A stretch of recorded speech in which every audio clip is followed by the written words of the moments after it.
Menurut Kak Hadi, sekolah adalah lahan bercocok tanam di mana siswa adalah berupa tanamannya, dan kita peran guru adalah untuk menuntun kodrat anak-anak sesuai dengan kodratnya dan perkembangannya. Baik, di sini saya akan menjelaskan video penerapan budaya positif di sekolah dan penyelesaian kolaborasi terhadap teman sejauh. Berikut adalah lahan pertanian saya di SDS IT Araja Kisaran.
Baik Bapak Ibu, terima kasih sudah memberikan kesempatan kepada saya untuk menyampaikan pemahaman saya yang saya dapat di pendidikan guru penggerak. Kali ini saya akan menyampaikan tentang budaya positif sebagai penerapan yang sudah saya laksanakan di kelas. Nah, di sini bisa Bapak Ibu lihat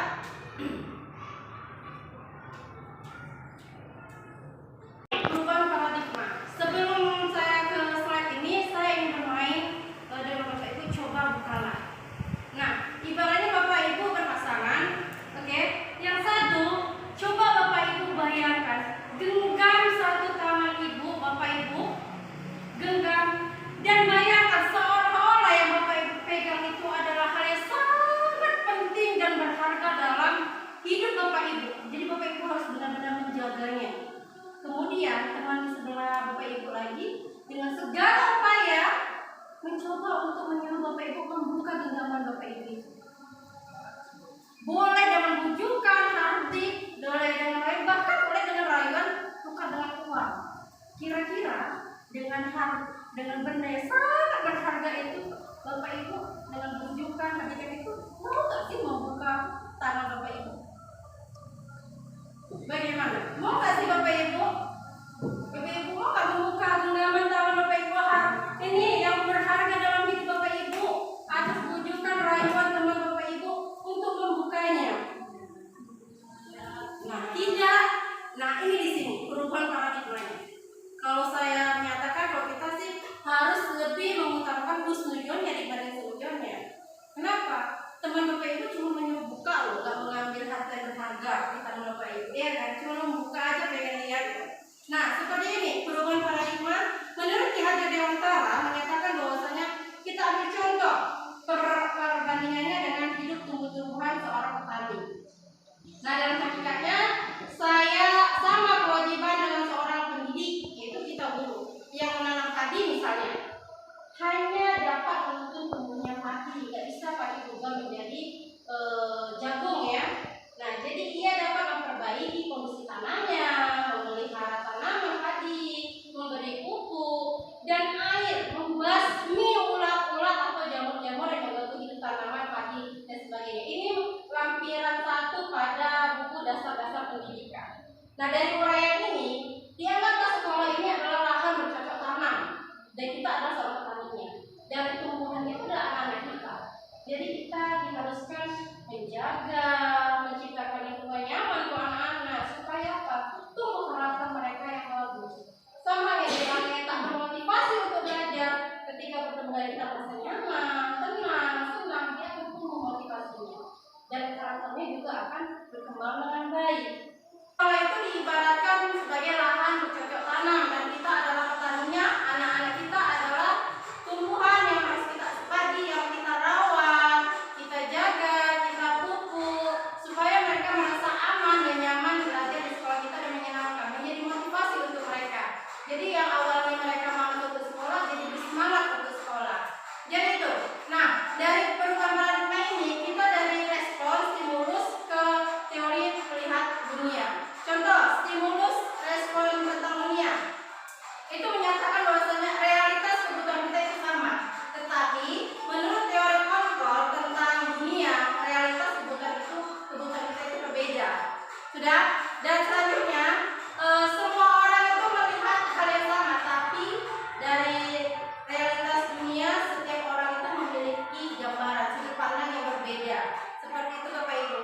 Selanjutnya disiplin positif.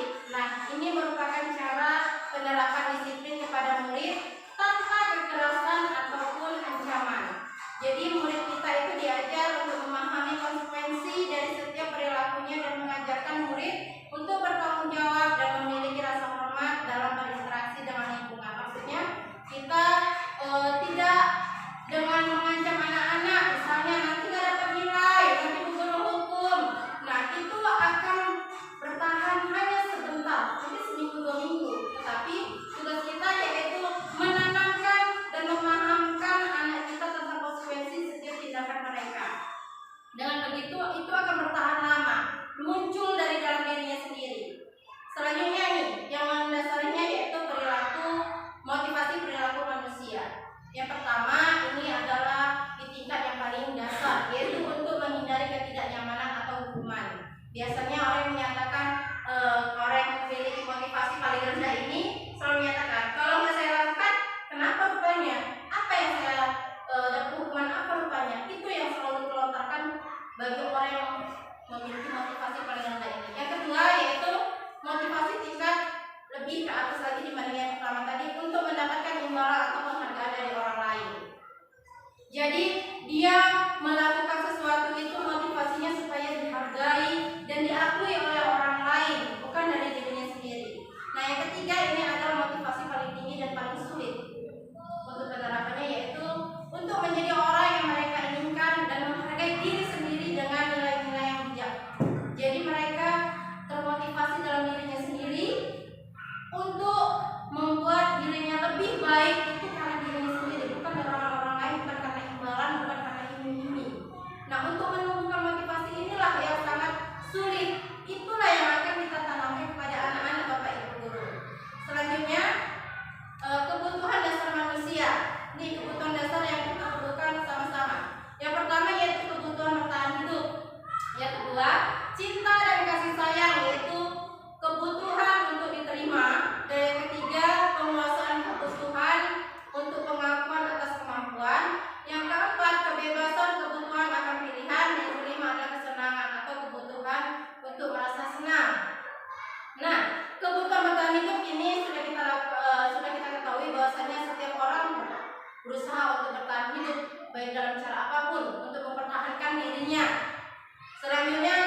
Nih, yang pertama yaitu menghukum. Apakah kita termasuk guru yang selalu memberikan hukuman ketika anak kita tidak disiplin atau tidak teratur? Yang kedua yaitu membuat orang merasa bersalah. Ini biasanya kita lakukan dengan memberikan kata-kata halus, tapi anak-anak merasa tersindir, atau sesama guru, atau sesama rekan kita. Kita menyatakan, ih bagus sekali ya nak, bagus boleh kali. Padahal anak kita saat itu melakukan misalnya kelakuan yang kurang baik. Nah, kita menyatakan bahwasanya perkataan itu adalah doa, namun itu adalah membuat orang merasa bersalah yang akan menimbulkan sosok diri kita itu sosok mental yang rusak pada anak-anak. Ternyata seperti itu. Itu dianya. Selama ini saya sendiri miskonsepsi, salah memahaminya bahwasanya dengan kita menyindir, saya pahami selama ini dengan menyindir itu lebih baik gitu kan, kata-kata lebih halus dan merupakan doa. Ternyata menurut leadership pendidikan itu tidak baik, itu akan menyebabkan mental anak-anak itu semakin buruk seperti itu. Selanjutnya kita sebagai teman atau monitor, kita dengan anak-anak didik kita ya posisikan diri kita saat menjadi guru, saat menjadi teman. Jadi anak-anak mengetahui kapan mereka akan berteman dengan kita dan kapan mereka menganggap kita sebagai guru mereka. Selanjutnya yaitu manajer, di mana ini mengatur sesama teman untuk memberikan solusi yang terbaik. Selanjutnya yaitu keyakinan kelas. Nah, keyakinan kelas ini diambil atau disepakati dari kelas. Nah, keyakinan dan kesepakatan kelas ini itu untuk dalam pemahaman budaya positif di kelas maupun di sekolah. Nah, keyakinan kelas juga disebut dengan nilai kebajikan. Ini sudah mulai saya terapkan di kelas saya. Mungkin selama ini sudah Bapak Ibu guru laksanakan, namun tidak terlaksanakan lagi di masa Covid ini. Jadi makanya saya ulang kembali, saya terapkan kembali dimulai dari kelas saya. Mudah-mudahan nanti dapat saya sebarkan di kelas-kelas lain untuk memperhatikannya lagi. Nanti akan saya putarkan video dari terkait keyakinan kelas di kelas 6. Selanjutnya yaitu restitusi. Nah, restitusi ini adalah sebuah cara untuk mendapatkan solusi, yaitu sebuah cara menanamkan disiplin positif pada manusia, pada murid. Nah, restitusi menurut Gosen adalah proses menciptakan kondisi bagi murid untuk memperbaiki kesalahan mereka, sehingga mereka bisa kembali pada kelompok mereka dengan karakter yang lebih kuat. Jadi di sini dia restitusi itu bukan terfokus pada masalahnya, pada terkait perbaikan masalahnya dan masalah itu, tapi adalah untuk ini ya, mereka bisa kembali dalam kelompoknya, dalam temannya itu supaya nggak minder. Mereka memperbaiki kesalahannya dengan membuat penyadaran terhadap dirinya sendiri. Bukan berarti kamu sudah merusak tas yang kamu, silakan kamu ganti. Itu kan dianya kesimpulannya dari kita, solusinya dari kita. Maka tidak itu yang kita laksanakan ketika kita melakukan restitusi. Ketika melakukan restitusi ini kita ada si anak berbicara, berbincang, dan penyelesaiannya dari mereka sendirilah. Kita hanya sebagai manajer itu tadi. Nah, ciri-ciri restitusi yang pertama yaitu bukan untuk menebus kesalahan, namun belajar dari kesalahan. Yang kedua, untuk memperbaiki hubungan ini antara sesama teman, pada guru, terhadap rekan yang lainnya. Nah, yang ketiga, restitusi adalah tawaran, bukan paksaan. Jadi kita menawarkan kepada anak-anak, bukan memaksakan ke anak-anak seperti kamu harus ganti, tapi kita menawarkan bagaimana menurut kamu, meminta pendapat anak-anak kita. Dan selanjutnya itu restitusi menuntun untuk melihat ke dalam diri kita. Jadi kita berikan anak kita posisikan anak kita, bagaimana kalau di dalam bagaimana kalau kamu yang mengalami tas kamu sobek, ini apa yang kamu laksanakan, apa yang kamu rasakan, seperti itu supaya dia menimbulkan dan menemukan solusinya. Selanjutnya yang kelima yaitu restitusi itu mencari kebutuhan dasar yang mendasari tindakan. Nah, setiap anak itu ada alasannya ketika dia belajar, misalnya dia tidur. Nah, kita harus mencari tahu dulu apa penyebabnya, apa kebutuhan dia. Apakah dia butuh kasih sayang, butuh kebebasan, pilihan tadi. Yang kelima kebutuhan dasar mereka, apakah butuh kasih cinta itu tadi, atau pengakuan. Nah, selanjutnya yang keenam, restitusi diri adalah cara yang baik untuk menyelesaikan masalah tanpa menjatuhkan mental anak. Yang ketujuh,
Semoga tidak bosan ya Bapak Ibu.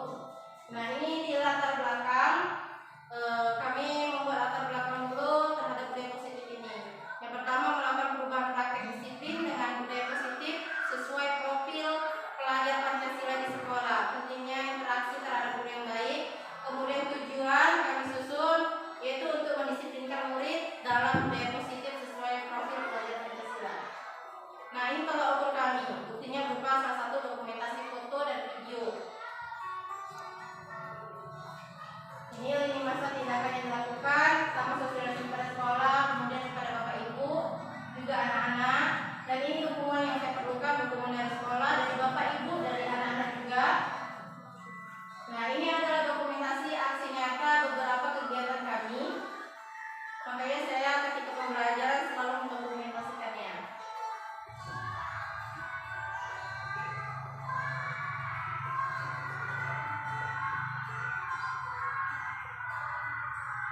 Ya, ini ketika saya menjelaskan tentang budaya positif kepada anak-anak.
Ada yang sama sekali tidak peduli, tidak membaca, tidak membuka Al-Qur'annya karena dia mungkin merasa sudah hafal. Seperti itu.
Di sini juga saya menerapkan supaya anak-anak memang cinta terhadap Al-Quran, yaitu sesuai dengan profil Pancasila yang pertama, beriman dan bertakwa kepada Tuhan Yang Maha Esa dan memiliki berakhlak mulia.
Baik, setelah itu saya juga menerapkan kembali pembiasaan 5S. Ini terkadang kita karena pembiasaan COVID, jadi anak-anak lupa terhadap gurunya.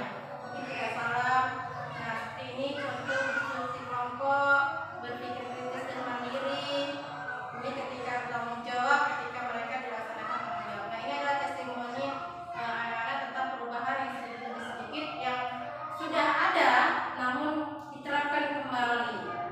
Seperti itu, Bapak Ibu.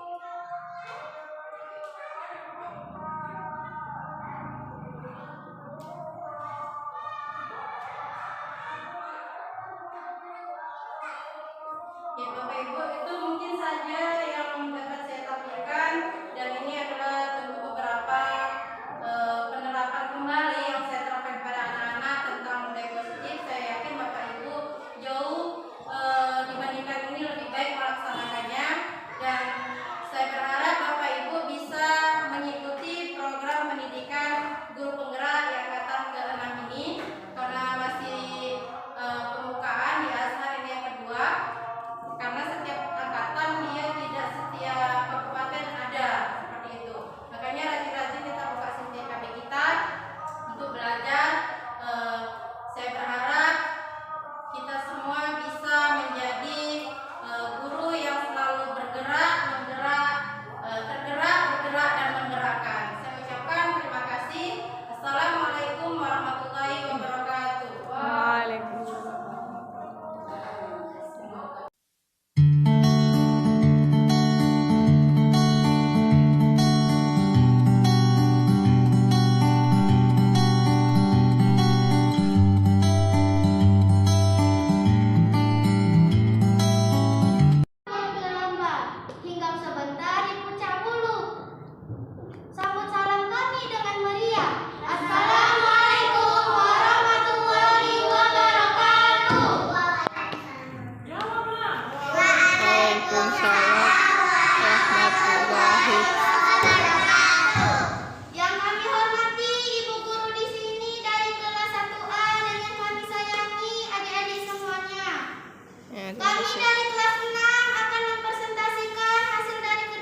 saya guru pendidikan agama Islam di SDIT Ar-Roja, Kisaran. Di sini saya ingin menyampaikan bahwa pendidikan adalah tempat persemaian segala benih-benih kebudayaan yang hidup dalam masyarakat kebangsaan. Pendidikan dan kebudayaan adalah satu kesatuan yang utuh, di mana pendidikan itu merupakan landasan atau pembentukan dari peradaban bangsa, sedangkan kebudayaan haruslah dinamis.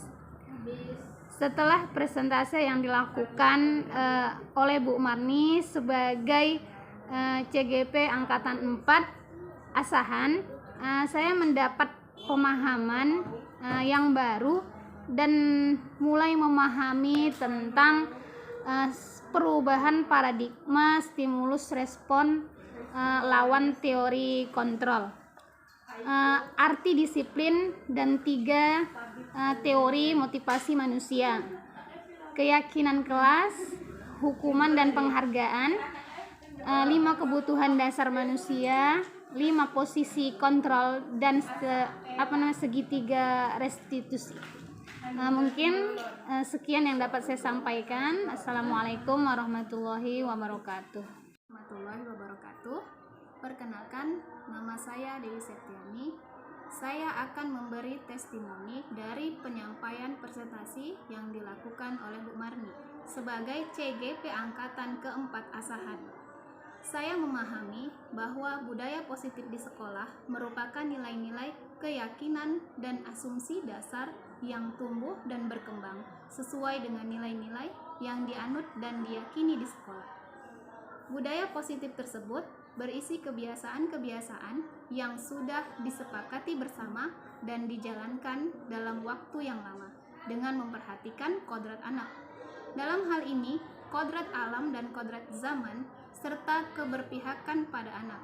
Upaya dalam menanamkan budaya positif di sekolah, guru memiliki peran sentral, yaitu posisi kontrol guru sebagai manajer dalam menerapkan budaya positif. Guru juga berperan sebagai motivator dan inspirator dalam menumbuhkan budaya positif. Terima kasih. Assalamualaikum warahmatullahi wabarakatuh.